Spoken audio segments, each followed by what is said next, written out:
specifically? Okay, yeah. So, and this is kind of transition topics. Like I said, I want to do an overall topic on just cardio. Cardio for me more than anything else, and this is hard because I've been there as a prep athlete.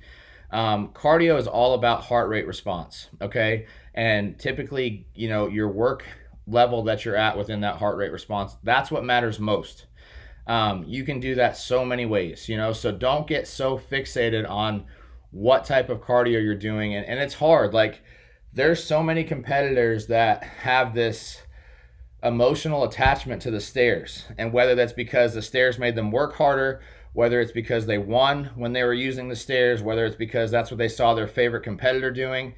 But there's also a component to the stairs of hindering or limiting the ability to recover.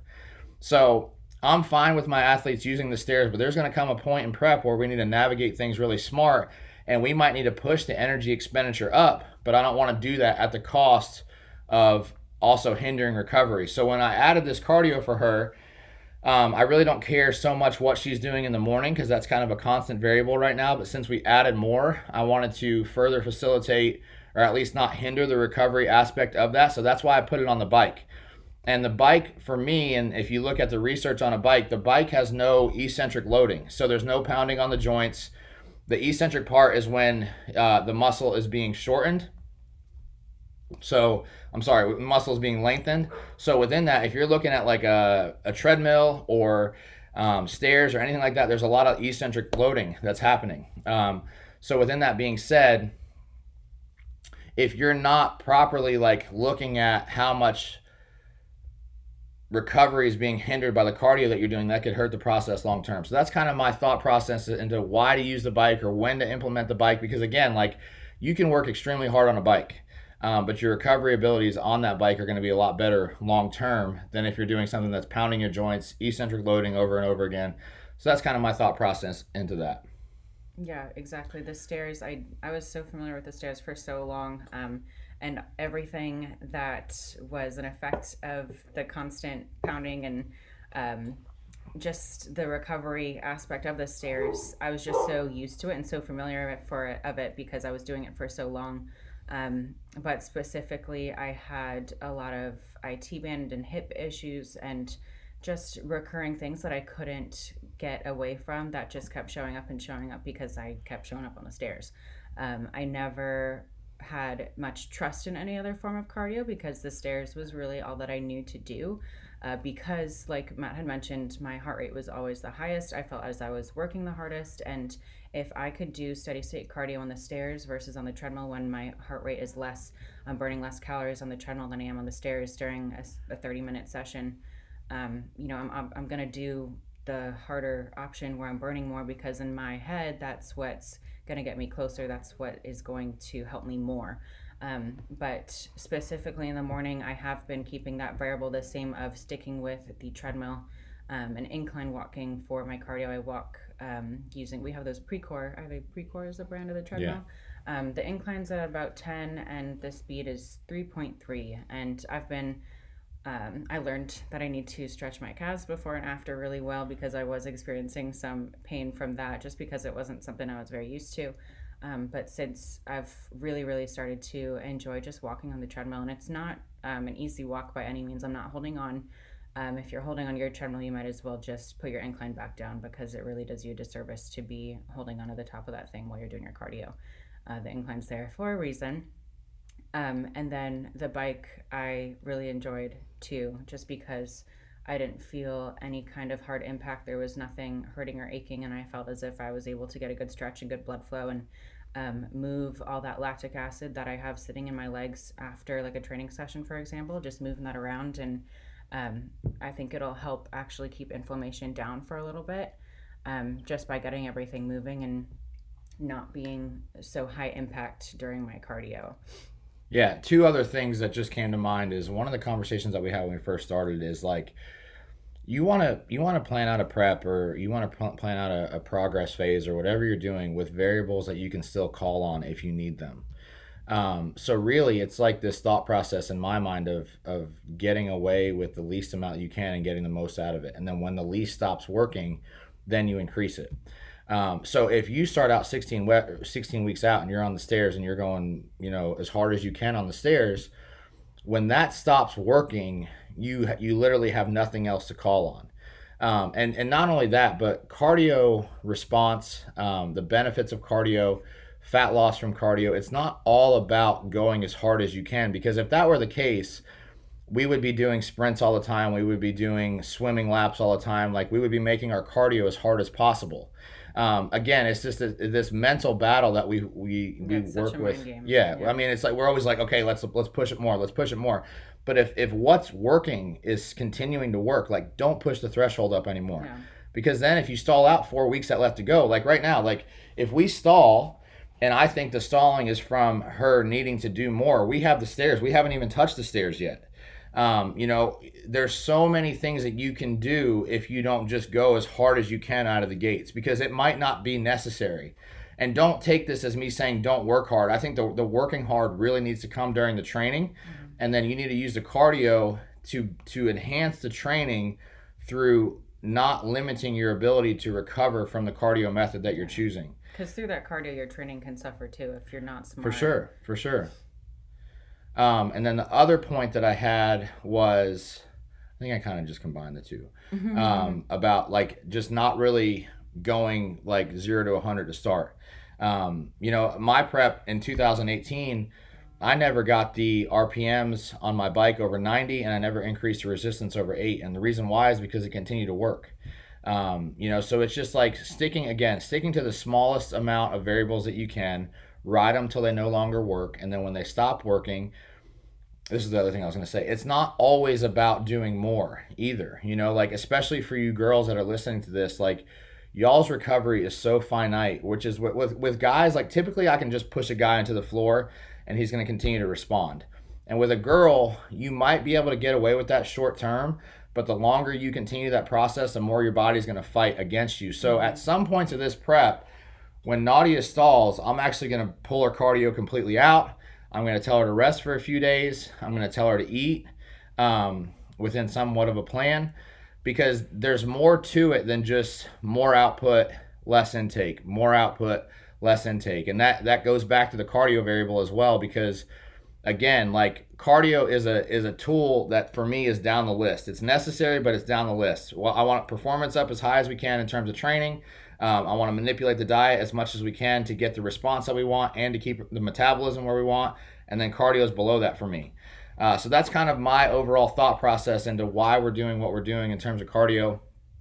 I'm going to be in town for the next like 10 days. So I'm looking forward to getting some more training in with Nadia, and you guys will be able to see that. And then anything else like on your week this week? Yeah, we haven't changed. I wanted to make a note that we haven't adjusted my food at all. The only adjusting that we're doing to my diet is either sticking with that first high day on that Friday, and either adding a second full day, a second half day. That's the only dietary changes that we've implemented thus far. My food hasn't really been pulled. It's just been the changes to cardio that we've made. And along with what Matt said, when your body is resisting or just fighting the plan, adding more for it to resist to isn't going to make it succumb to what you're asking it to do. I really think that it's important to have that fine balance between knowing when to listen to your body and accept that it might be time to put your foot on the gas a little bit, and then also recognizing when to kind of respect what it's telling you and work with it, not against it so much, because it's only going to probably resist even more, especially for me. I know that's how I've operated in the past. When I give my body more to resist and try and fight what it ideally wants, it doesn't go in my favor usually. I just wanted to make a note of that too. Yeah, that's a great point. And like, I think I said this last week, but I can say it every week. When you are on a plan and that plan is working, especially during a prep, I would say 9 times out of 10 with my athletes, the positive changes come from feeding that person up more so than continuing to pull down. Like, metabolic adaptation is a real thing, okay? So if you're not feeding and you're not stimulating your metabolism ever, you can't expect that same level of intake to continue to give you the same results. So if you're stuck and you're eating a low plan, because Nadia's not eating a lot of food, and we don't have a lot to pull from there, I would really encourage you guys to push the food up in a calculated manner. And that's another change. Like I talked about possibly reducing her cardio. I talked about feeding her up. Her current refeed, I'm going to actually probably push that up higher to see if we could stimulate a response out of that versus pulling it back. So again, a lot of this is experience based and knowing what to do, but hopefully what you guys can see here is like more isn't always the answer. And that's really with every variable. It's not about more, especially with girls. Like I cannot say it enough. Just another example of that, like with Ivana, I just made a post about her, but this whole year with her for me has been about navigating her and finding ways to feed her more, because our preps up to this point, like to get the result that we wanted. And the thing about Ivana is that she's so gifted. So like honestly, at the end of the day, anybody can get her in shape. But my responsibility and what I really hold to myself is like being able to keep her longevity in the sport long term, so that way we can get in shape with a better result without having to go to the same extremes. So again, it's like it's learning how to navigate these things properly, and that's what we're really focusing on here. And it's the same thing with Nadia. Like I told her, as she goes into her pro career, whether it's in a few months or next year, whenever that is, I know it's going to happen. My goal with her is like when she's competing as a pro in 3 years to be eating more food than what she's eating now. And if we navigate it right, I know that she can do that. Yeah, absolutely. I think if from prep to prep, getting ready from show to show, if you're constantly and consistently eating less and less and having to do more and more cardio each time, you need to reevaluate your approach, how much of an off season you're giving yourself, how high you're getting food, or how maybe even sloppy you're getting during your off season when you're not getting ready for a contest. Because it's not necessary for your preps to get harder and harder consecutively every single time. Of course, you adapt and you get better at dieting and you get accustomed to lower food if that's the case. But I don't believe it's absolutely necessary to have to pull and pull and pull with every single prep and eat less and less and do more and more cardio. Now, of course, it kind of depends where you're coming from in your off season, but like I think I want to rewind to talking about using like the minimal effective dose too. I think on the stairs, my heart rate was like 170, 180 almost sometimes. And that's just like a level 8, level 9 during my steady state cardio. And like I told Matt when we first started working together that my last minute or so, I jack the level up and I take off that last minute so that I can say that I worked as hard as I could on my cardio and didn't leave anything in the tank. And he said, stop doing that. And I said, well, what do you mean? Like, I want to finish my cardio session knowing that, I laid it all out there and I delivered more, like I over delivered and I overachieved, because that makes me feel good. That makes me feel accomplished. And I don't want to get off there thinking, well, I could have done that last minute at this speed or whatever, but that's not necessarily the objective. Like you said, less isn't always more. And now on the treadmill, it's not, oh, well, today I feel like doing maybe a less incline or more incline. I like to keep that steady. And my heart rate on there now is about like 145, 150. And now we have the power to play with that, because in the event that that's not working or we need to bump cardio up, I can maybe walk a little bit faster at a higher incline, not necessarily even add more minutes at that point, but just put a little bit extra effort into there. So my heart rate's a little bit higher, and that probably will produce a little bit of a change in itself. So just navigating that in the smartest way possible, and just evaluating your cardio in terms of your recovery and how it's balanced with your training too. Because like Matt had mentioned, your training and your performance is a big part of your progress and your weight loss during a contest prep especially. Yeah. So I think that's good for this week. Yeah. So this whole series is going to be on YouTube. So if you guys are watching this on YouTube, whether you're watching it on the Camp Jansen platform or YouTube, we want to also address the questions that you guys have as you're watching this. So please just comment below. We'll be sure to include those, because we're going to do this every week all the way up to the show. Hopefully we can do something cool like the weekend of the show as well, so you guys can kind of see the whole process unfold for her. Even though with bikini, I'm going to tell you right now, it's not going to be very exciting. But it's honestly not very exciting with any of my athletes. Like whatever works up to those final days is going to continue to work. I'm not going to just change the whole plan just because it's peak week. So we'll be back at 8.5 weeks out.